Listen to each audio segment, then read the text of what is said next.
안녕하세요. 교보문고 TVN 인사이트 명강의 북앤토 진행을 맡은 기록의 쓸모 작가 이승희입니다. 벌써 3회차인데요. 제가 너무너무 뵙고 싶었던 유현준 교수님을 모셨습니다. 안녕하세요. 안녕하세요.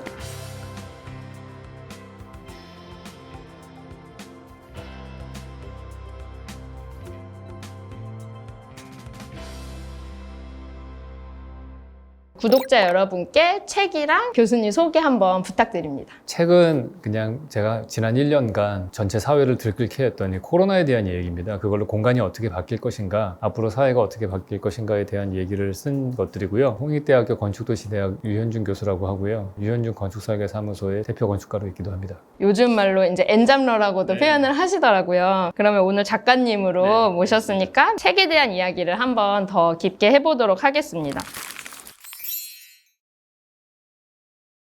인간은 변화하는 세상을 알기 위해 노력하고 시대가 급변하는 시기에 온갖 선지자들이 등장한다. 이제 그 중에서 작가님 또한 나중에 거짓 선지자가 이제 될 수도 있다고 하셨는데 그럼에도 불구하고 미래에 대한 이런 예측하는 책을 쓰시게 된 이유가 되게 궁금해요. 다양한 분야의 전문가라고 할 수 있는 사람들이 여러 가지 예측들을 내놓으면은 그것들이 모여서 올바른 방향으로 미래가 진행될 가능성이 조금 더 높아진다고 생각을 해요. 다가오는 미래를 넉넉히 그냥 기다리는 게 아니고 미래는 어쨌든 우리가 선택하고 창조해 나가는 거라고 생각을 하거든요. 조금이라도 미래를 예측하고 올바른 방향으로 갈 수 있게끔 제시를 하는 게 필요한 시점이라고 생각했습니다. 어렸을 때부터 어떤 식으로 좀 미래를 계속 사고하셨는지 좀 되게 궁금하거든요. 별로 한 거 없습니다. 어렸을 적에는 별로 한 거 없고요. 대학교 다니던 시절에는 제가 선망하던 사람이 엘빈 토플러였어요. 그런 미래학자들이 쓰는 책들을 보면은 그 어떤 미래에 대한 얘기를 추론을 할 때 상당히 근거 있고 합리적이고 그럴듯한 얘기로 풀어나가잖아요. 그런 사람들의 사고방식이나 그런 것들을 되게 동경했던 것 같아요. 자연스럽게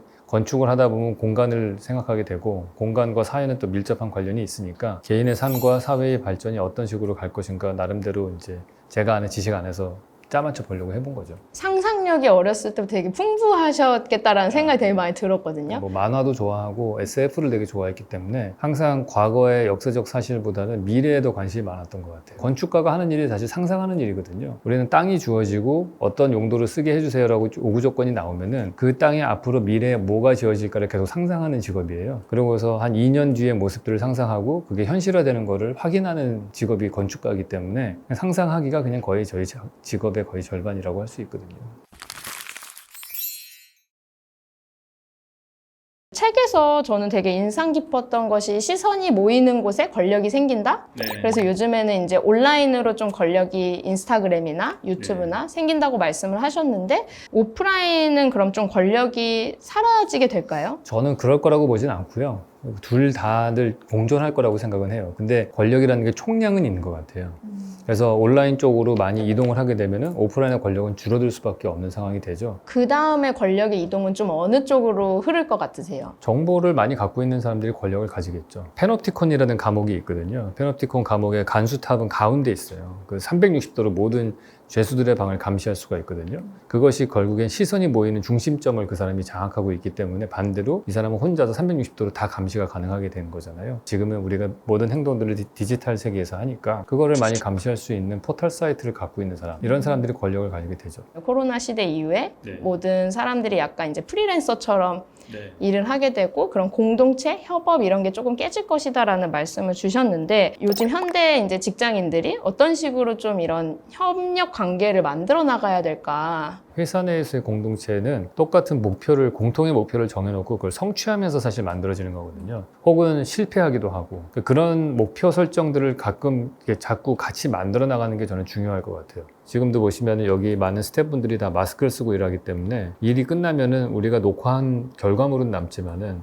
이런 인간관계는 안 남게 되거든요. 그런 것들이 안 쌓이기 때문에 이렇게 인간관계의 부재들을 다른 곳에서 찾으려고 할 거예요. 온라인상에서 만나는 여러 가지 뭐 북토크 모임도 있고 뭐 줌을 통해서 만나기도 하고 이제 그런 것들을 채워나가려고 하겠죠. 사람들은 사회적 동물이라고 배웠잖아요. 그러니까 그런 본인의 인간관계의 총량을 채우려는 그런 노력들은 하는 것 같아요. 그게 어쩌면 앞서 말씀하신 것처럼 온라인으로 권력이 더 이동하는 거에 힘을 더 실어줄 수도 있겠네요. 그렇죠. 인간관계가 오프라인 공간에서 안 되니까 온라인에서 다른 관계를 많이 맺으려고 할 것이고 그러면 그 플랫폼을 제공하는 그 IT 기업들이 훨씬 더 힘을 갖게 되는 거죠. 실제로 이모티콘도 진짜 더 판매율이 훨씬 올라갔다고 하더라고요. 근데 좀 슬픈 거가 우리가 감정을 표현하는 거가 만나서 지금 계속해서 저도 작가님의 표정을 읽잖아요.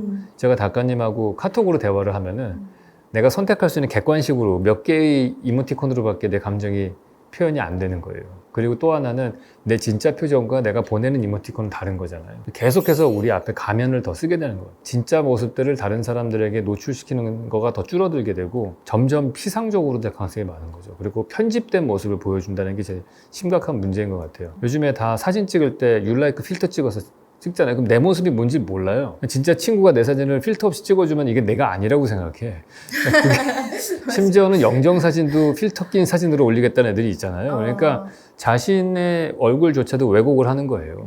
나의 감정도 왜곡을 해서 전달하고 상대방도 그렇게 왜곡되고 편집된 모습으로 소통을 하고 그러면 이게 과연 어느 정도가 진실된 관계가 될지 저도 잘 그렇게 가늠이 안 가는 것 같아요. 작가님 요즘 매드몬스터라는 가수 아세요? 몰라요. 매드몬스터라고 아예 얼굴을 드러내지 않고 필터를 계속 써가지고 음악 활동을 하고 있는 네. 그룹이거든요. 저는 그게 과도기라고 생각해요. 만약에 그분이 그렇게 필터를 쓰고서 얼굴을 안 노출 안 한 상태에서 음악으로만 평가를 받는 거잖아요. 어쨌든 사람의 진짜 얼굴이 아니기 때문에 그게 그냥 가상공간 속의 또 다른 캐릭터로 대체가 가능한 거잖아요. 에스파. 에스파라는 그룹도 이제 그 과도기인 거죠. 반반씩 이렇게 캐릭터를 둘로 쪼개가지고 하다가 이제 전반적으로 그냥 사이버 캐릭터로 다 바뀔 수 있는 시점이 언젠가는 올 거라고 봐요. 그거에 익숙해지는 중간 과도기의 과정이라고 생각을 해요. 그러면 또 뭐가 문제냐? 옛날에는 어쨌든 연예인들이 헤게모니를 지었어요. 나의 IP는 내 얼굴이잖아요. 내 몸이고 내가 춤추는 건데 그게 언제든지 가상의 캐릭터로 바뀔 수 있다면은 소속사가 권력을 쥐게 되는 거죠. 그러니까 더 기업들이 권력을 갖고 개인은 더 권력을 가지지 못하는 사회가 점점 돼가고 있다. 나중에는 뭔가 온라인의 페르소나를 막 컨설팅 해주는 그런 회사들까지 생겨날 것 같아요. 예. 조금 회사를 벗어나서 사회적 관계망을 좀 두텁게 하기 위해서는 개인이 좀 어떤 식으로 계기별로 다르지 않을까요? 그거는 자기한테 맞는 방법을 찾는 게 좋을 것 같아요. 누구는 책 읽고서 뭐 독서 토론으로 할 수도 있고 누구는 뭐 밴드를 같이 할 수도 있고 각기 다른 모습일 것 같아요. 작가님은 평소에 좀 어떻게 하세요? 저는 그냥 일하면서 만나는 사람도 많아서 피곤해요. 따로 그렇게 만나지는 않고요. 가급적이면 저는 혼자 있는 시간을 가지려고는 노력을 해요.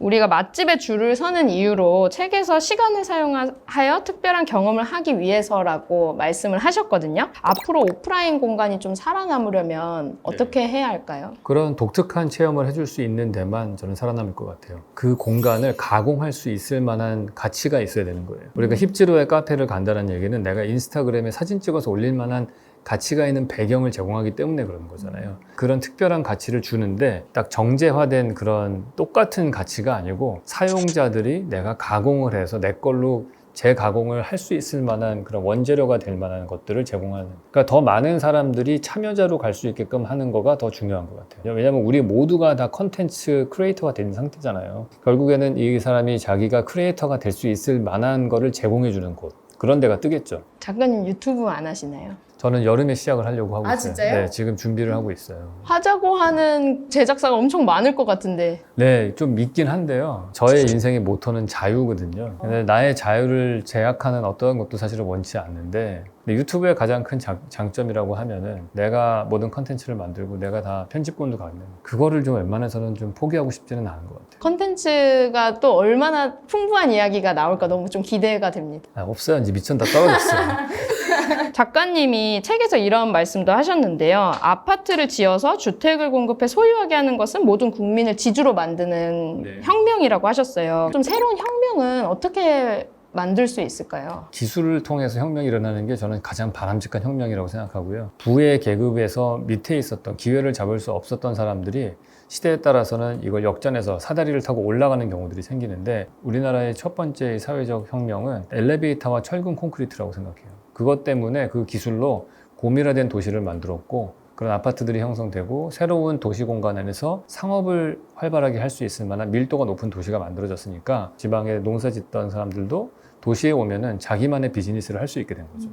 자영업이라는 새로운 계층도 생겨나고 새로운 화이트 칼라 직업도 생겨나고, 90년대 인터넷 가상 공간이 딱 생기면서 그 인터넷 공간을 통해서 뭐 여러 가지 벤처 기업들과 네이버와 카카오 같은 새로운 부가 만들어지게 된 거죠. 요즘에는 유튜브 크리에이터들이 돈을 많이 벌잖아요. 그러니까 유튜브라고 하는 새로운 공간이 나온 거죠. 그래서 다음 시대에 끊임없이 이런 공간의 혁명을 일으킬 수 있는 개혁을 쉬지 않고 해야 된다고 봐요. 그 공간의 개혁을 게을리할수록 사회가 정체되고 계층 간의 사다리가 없어지는 사회가 되는 거죠.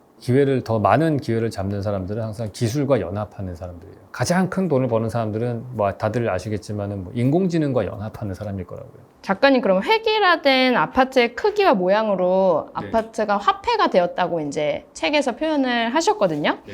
우리 사회가 다양화가 되려면 어떻게 해야 할까요? 지금 아파트가 획일화된 가장 큰 이유는 우리나라의 주거 문화를 공급자 중심으로 되어 있고 그 중에서도 대형 공급자 중심이에요. 프로젝트의 규모를 줄이는 게 가장 저는 좋은 것 같아요.